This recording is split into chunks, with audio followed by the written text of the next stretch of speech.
everyone, I just wanted to do a quick market overview of GU and EU this week and kind of what I'm looking at.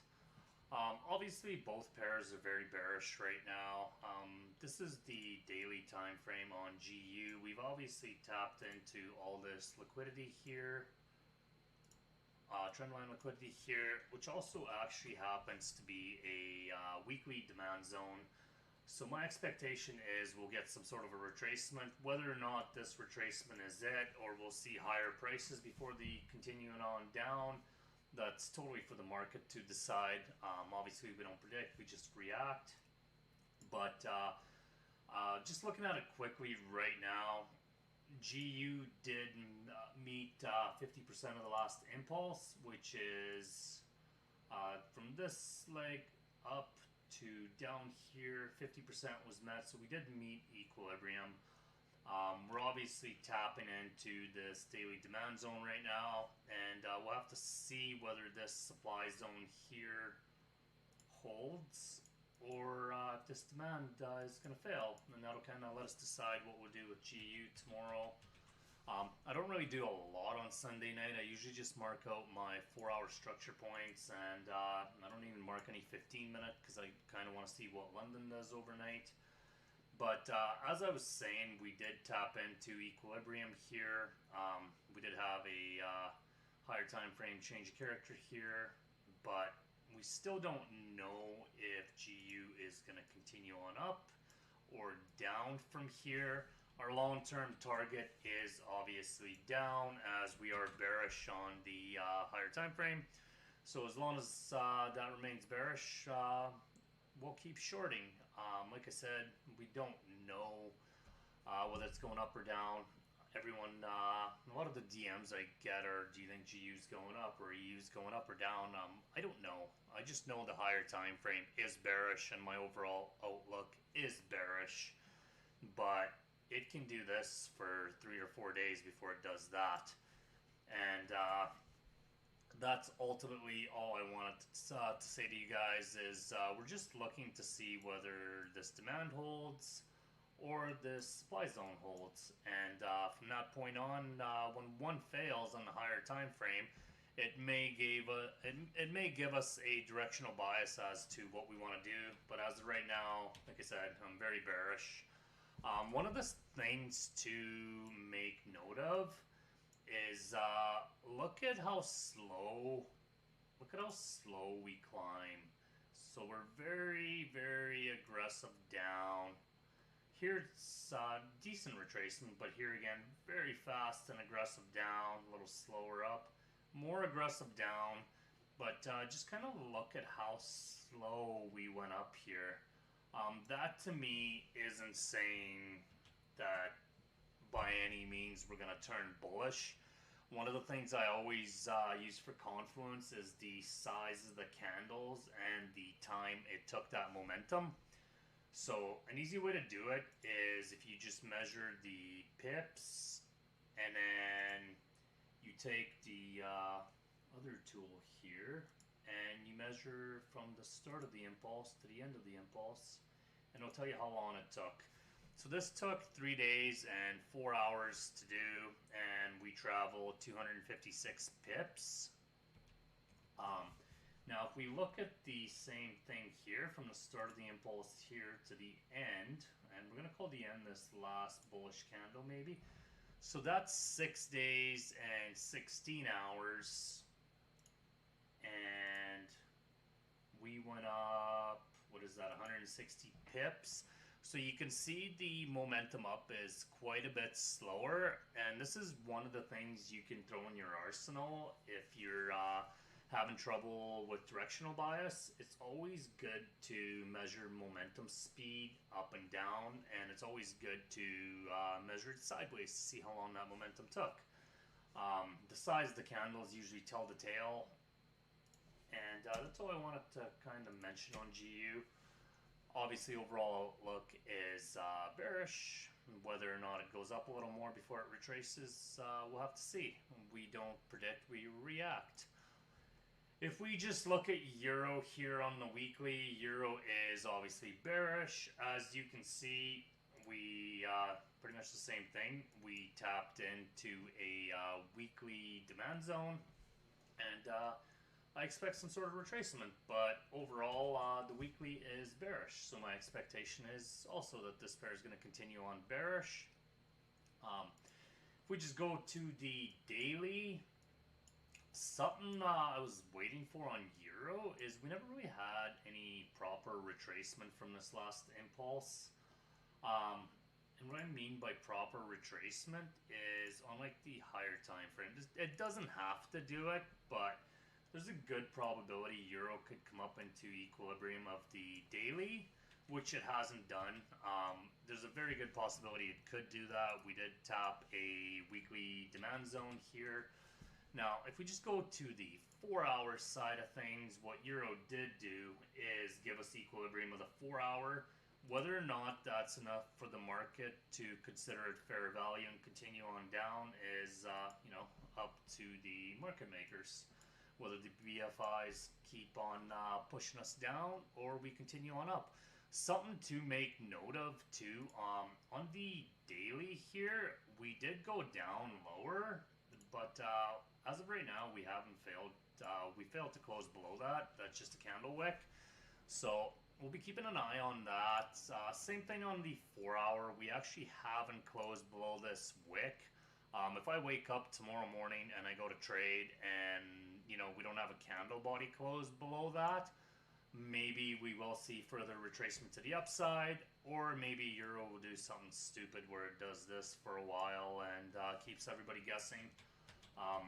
Obviously, I don't have a crystal ball, and I don't know what the market's going to do, but something to keep in mind is always find your equilibrium points. So, 4-hour equilibrium, daily equilibrium. You don't need to sit on the daily to day trade, but it's good to know where you are in the higher time frame. It might help you build a narrative of, if Euro does this, you don't all of a sudden start thinking, like, oh, well, we're all of a sudden bullish, because, well, no, you're not. You're doing a higher time frame retracement. And even if the 4-hour, did become bullish to tap something into here, weekly is still bearish, and you always have to keep the higher time frame in mind. And I'm not saying don't trade that whole time till the time frames realign. Just know where the higher time frames lie. I look at my weekly overview on the monthly, the weekly, and the daily candles. Those obviously are not the time frames we use to day trade, as 4-hour and 15 minutes my favorite, or 4-hour and 30 minute, all depending what looks cleaner. But it is good to know what the higher time frames are doing, because that is what the BFIs sit on. And something to understand is the cost of changing a trend direction. So if we wanted to change a weekly trend, it costs billions and billions, maybe even trillions of dollars on Euro USD. So the trend change doesn't happen that often. Usually once they start one direction, it'll go one direction for a while. So just like look at it on the weekly, January 2018, bearish right into, June 2020. And then we went upwards, but you could see on the higher time frames, the BFIs don't like changing the directions too often because it costs a lot of money to do it. So as soon as you align yourselves with the monthly, daily, and weekly time frames, it kind of gives you an overview of what the big boys are doing. That being said, we can play every pullback and whatever with the 4-hour and the 15 minute, and we can grab her 5 or 10 or 15 arc, whichever direction. It's relevant. It's good to train your eyes to see what the big banks are doing. And the purpose of this video was just to kind of show you guys how to measure momentum and to kind of try to frame up an idea of what could happen. And like I said, we're always looking at the higher time frames equilibrium.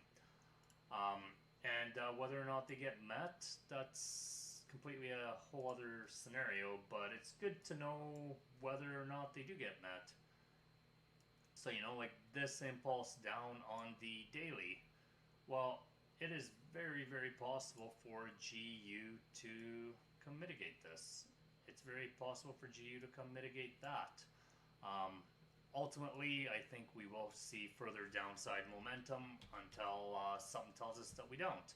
And for that to happen, this high's got to go before I even start thinking we're becoming bullish. And you know, that's, what is that? It's probably a good 500 pips, 400 and some pips, 450, 470 pips. That's a long ways to go, and there's a lot of stuff in the way. So for the time being, we're just kind of trying to see what the market could do and why. Something I did want to make note of on Euro, if we just look at the 4-hour time frame. So this is the weekly order block. This is so Euro's kind of sliced through all this like butter, hot knife through butter. And the reason being is this is all mitigated. There's really not a lot holding that. We had a zone here that wasn't really mitigated. We have a zone here that's not really mitigated. But again, this is all, again, mitigated.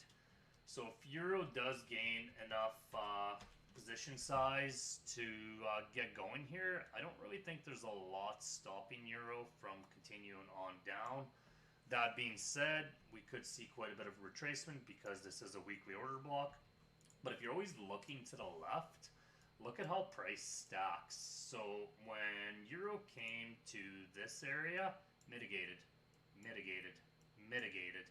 So we knew that once the momentum started, it'd be nothing for Euro to just come through all of these like nothing, because it's all been mitigated. So if stuff is mitigated to the left, when we tap into it again, it's a lot easier to come through. Whereas if something's like this and it's not mitigated, then it's pretty, each time we tap one of these zones, we're going to see a major bounce back. Where if something goes up like this and everything's just like really nicely mitigated, when we do come through, it's just bang.